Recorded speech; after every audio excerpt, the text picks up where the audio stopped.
நண்பர்களுக்கு வணக்கம். தமிழ்நாடு முதலமைச்சர் கோப்பை மாவட்ட மற்றும் மண்டல அளவிலான விளையாட்டுப் போட்டிகள் செப்டம்பர் 2024 நடைபெற இருக்கிறதால இதற்கான இணையதள முன்பதிவு தொடங்கியிருக்குது. இந்த போட்டிகளில் பார்த்திங்கன்னா வெற்றி பெறுவர்களுக்கு கிட்டத்தட்ட 37 கோடி அளவிலான பரிசுகள் வழங்கப்படுறாங்க.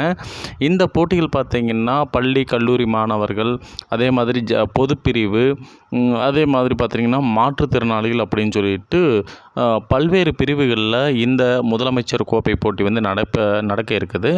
இந்த போட்டிக்கு எப்படி ஆன்லைனில் விண்ணப்பிக்கலாம், என்னென்ன போட்டிகள் இருக்குது, யாருக்கு என்னென்ன தகுதிகள் அப்படிங்கிறதெல்லாம் முழுசாக இந்த காணொலியில் பார்க்கலாம். அதுக்கு முன்னாடி நீங்கள் இதுவரைக்கும் டிஎன் செய்தி குறிப்பு சேனலை சப்ஸ்கிரைப் பண்ணலைன்னா மறக்காமல் சப்ஸ்கிரைப் பண்ணிக்கோங்க.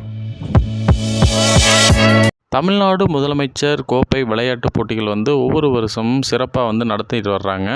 அந்த வகையில் இந்த ஆண்டிற்கான இந்த விளையாட்டுப் போட்டிகளுக்கு இணையதள வாயிலாக முன்பதிவு செஞ்சுட்டு இருக்கிறாங்க. எந்த இணையதளம் வாயிலாக விளையாட்டுப் போட்டிக்கு விண்ணப்பிக்கலாம் அப்படின்னு சொல்கிறாங்கன்னா sdat.tn.government.in அப்படிங்கிற இணையதள பக்கத்தில் முன்பதிவு செய்யலாம் அப்படிங்கிறாங்க. இதற்கான அந்த இணையதளம் 4/8/2024 முதல் இந்த முன்பதிவு தொடங்கி இப்போ முன்பதிவு நடந்துட்டு வருது.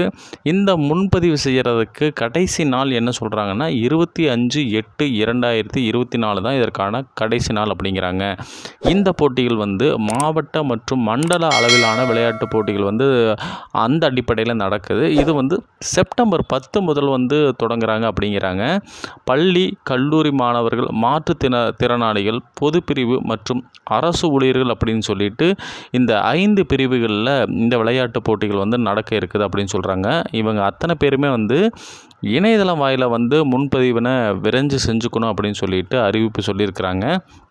இந்த பள்ளியில் படிக்கக்கூடிய மாணவர்கள் தாங்களாகவோ அல்லது தங்கள் பள்ளி கல்லூரி வாயிலாகவோ முன்பதிவு செஞ்சுக்கலாம் அப்படின்னு சொல்லியிருக்கிறாங்க.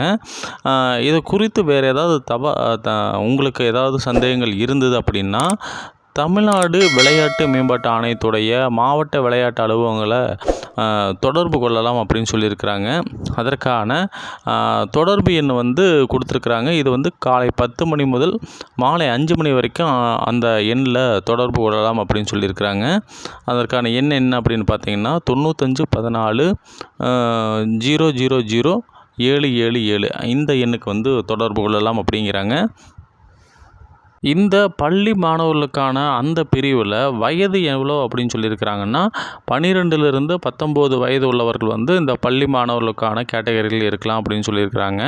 இதில் என்னென்ன விளையாட்டுகள் இருக்குது அப்படின்னு சொல்கிறாங்கன்னா தடகளம், பேட்மின், அதே மாதிரி கூடைப்பந்து, மட்டைப்பந்து, கிரிக்கெட்டு, அப்புறம் கால்பந்து, வளைக்கோல் பந்து அதாவது ஹாக்கி, கபடி, சிலம்பு அப்படின்னு சொல்லிட்டு கிட்டத்தட்ட ஒரு 22 வகையான விளையாட்டுகள் பள்ளி மாணவர்களுக்காக இருக்குது அப்படின்னு சொல்லியிருக்கிறாங்க. அது மட்டும் இல்லாமல் கல்லூரி மாணவர்களுக்கும் இதே பிரிவுகளில் தான் நடக்க இருக்குது. சிலம்பாட்டம் இருக்குது. அப்புறம் பார்த்திங்கன்னா மாற்றுத்திறனாளிகளுக்கும் சில பிரிவுகளில் விளையாட்டுகள் இருக்குது. அது என்ன அப்படிங்கிறதையும் இப்போ பார்க்கலாம். மாற்றுத்திறனாளிகளையும் பார்த்திங்கன்னா அவங்க ஒரு 4 வகையாக பிரிச்சிருக்கிறாங்க. ஒன்று ஃபிசிக்கலி சேலஞ்சடு, அப்புறம் 2வது பார்த்திங்கன்னா விசுவலி சேலஞ்சடு, அப்புறம் மென்டலி சேலஞ்சடு, அப்புறம் ஹியரிங் இம்பேர்டு அதாவது காது கேளாதவர் இவங்களுக்கான பிரிவுகளில் அவங்க சொல்லியிருக்கிறாங்க.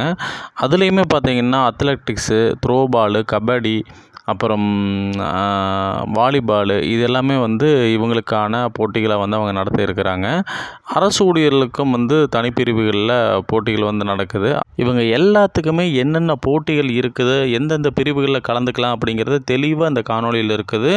இந்த காணொலி குறித்து வேறு ஏதாவது சந்தேகம் இருந்தால் இந்த காணொலியோடைய பின்னூட்டத்தில் சொல்லுங்கள். இது சம்பந்தமான தகவல்கள் உங்களுக்கான பதிலாக நாங்கள் கொடுக்க தயாராக இருக்கிறோம். அதனால் இந்த காணொலி உங்களுடைய நண்பர்களுக்கோ அல்லது உங்களுக்கோ வேறு யாருக்காவது உபயோகமாக இருந்ததுன்னா அவங்களும் இந்த போட்டியில் பங்கு பெற இந்த காணொலியை பகிர்ந்து நீங்களும் ஒரு உதவியாக இருங்க. இந்த போட்டியில் வெற்றி பெற்று ஏராளமான பரிசுகளை வெல்ல என்னுடைய வாழ்த்துக்களை தெரிவிச்சுக்கிறேன். மீண்டும் அடுத்த காணொலியில் சந்திப்போம். நன்றி, வணக்கம்.